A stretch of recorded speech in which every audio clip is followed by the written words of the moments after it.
and make that leap. Not quite yet. By the way, my name is April May Ohms, and I'm an actor. So it's nice to see all of these different barriers, you know, be it gender, race, you know, what have you, kind of falling. So kudos. Now, Anita, you are a woman filmmaker, producer, director, writer.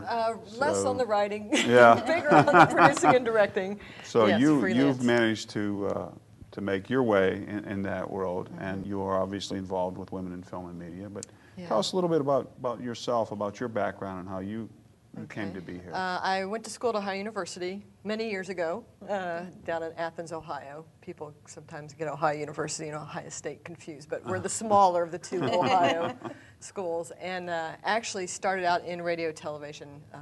They had a PBS station there that you could volunteer as a student, not get any credit for, but you'd learn experience. So I did that for a while and majored in radio television, but then was drawn more to sociology. So partway through my college career, I switched majors, majored in sociology with a minor in Spanish, but loved television production. So I moved here to Pittsburgh, freelanced at a production company up in Swickley. It used to be called TPC, and many production people in Pittsburgh started their careers there in some form or another. And then went and worked in the corporate environment doing videos for Fisher Scientific for a while until that department was spun off and sold, and then went into freelance and have been pretty much freelancing ever since. Mainly corporate work, doing some commercial work, not doing any feature film work, but commercials, corporate, and then a lot of philanthropic work. Videos for nonprofit organizations locally and then globally. And so that's what's been able to take me around the world to Africa and Asia and Europe, and I love it. I love to travel, so if I can shoot something in another country, then count me in. And then I met Faith, actually, with the first PSA that was done, Girls and Women Foundation, Women and Girls Foundation. And I was brought on to AD the project. Rolling, stand by everybody, heads up. Hold traffic. Action camera, action Mia. Today in America, Caucasian and African American women earn 68 cents for every dollar earned by a white man. Hispanic women earn just 56 cents. Today, less than 10% of corporate board seats are held by women. There have been 110 Supreme Court justices. As of today, 2 have been women. Contact the Women and Girls Foundation. We can create a better tomorrow for her. Brought you here today. We're volunteering?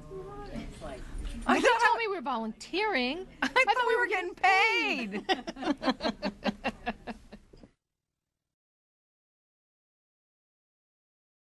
So I worked as the assistant director and had a blast. It was great to be in. She was just amazing. I kept grabbing some of the women who were around and who were volunteering and on their first project and saying, look, see what she's doing? She's the one that controls the set. She's the AD. She's the first AD. That's what you should aspire to, because she really just, the first AD runs the set. Pretty much, would you say? I was running around like a maniac. She wasn't. She was very controlled, very controlled. Well, you were, if you were a maniac, it was, you had a lot of people full, because she just, she really just did such a fabulous job, and just, I just kept, all day long, I just watched her. Yeah.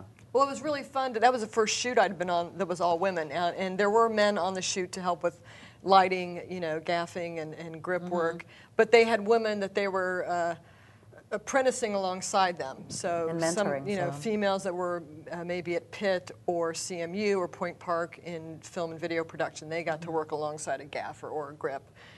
So that was great. It was the first time I'd met Faith and found out about the organization, and so I worked on that PSA. And then when the second PSA came up for the SIDS PSA, then Faith contacted me about directing that one. And it was actually Amy Lamb had contacted her, because we were sitting in, we had a gentleman who was going to be to direct it, and then he got called out to do a movie.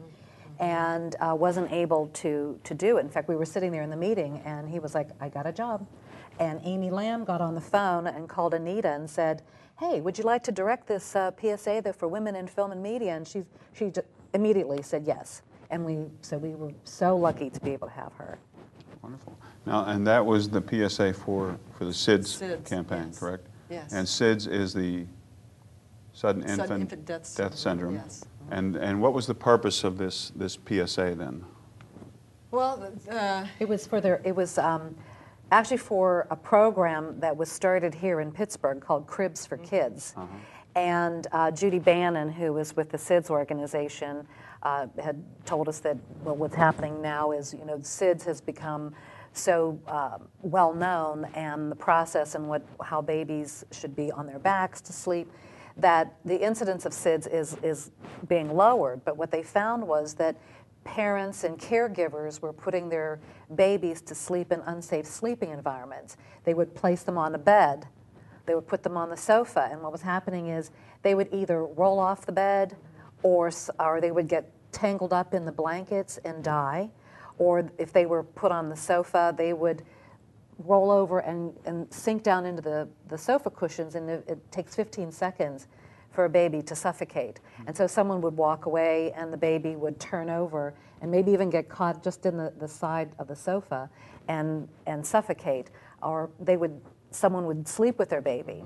or even a mother feeding a baby, because there have been incidences where the mother's, breastfeeding the baby, the mother's exhausted, understandably, with a newborn, falls asleep in the baby's head, maybe falls in the crook of the mother's arm, and suffocates. So, and it was, and so Judy Bannon started the Cribs for Kids program because she said we need to keep them in a safe sleeping environment. So they do pack and plays.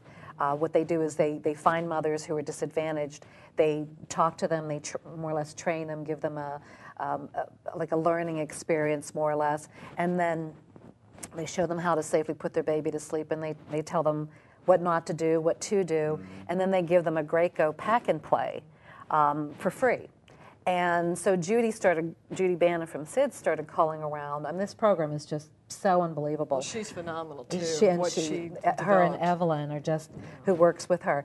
And so what they do is, Judy called Graco, who make the pack and plays, and asked them, would they help participate in the program? So Graco said, sure, we'll sell them to you at cost, and then we'll ship them to you.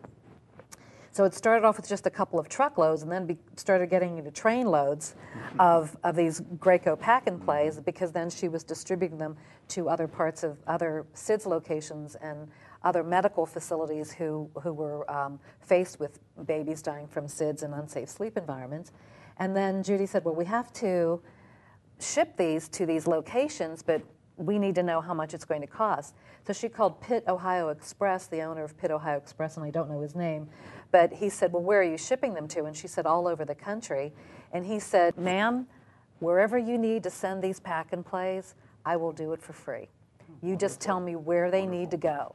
And Pitt Ohio Express ships them for free. It's a fantastic story. Unbelievable. When you listen to Judy talk about the development of Cribs for Kids program. And just doors opening up.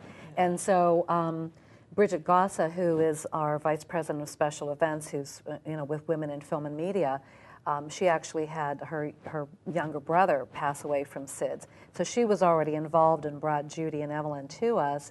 And when we first went through all the applications, we were looking at women and girls, and we were looking at Cribs for Kids, and we only had money to do one. And I said, well, we decided we were going to do we would do Women and Girls Foundation because we believe in that strongly. But we said, well, we have to do something for the babies, and we didn't know if we were going to have any money. And I said, we'll do it. The money will come, and it did. And the people came, and the money came, and we did it. And we even did an instructional video that we made 150 copies of it. And then when SIDS had their first Cribs for Kids National Symposium and brought a couple of hundred people to Pittsburgh to learn about it, every single one of them got a copy of the PSA, and they got a copy of the instructional video, so they were able to take that out and launch it nationally. And so we were saving babies' lives all over the country, and that's That is. incredible to It us. is.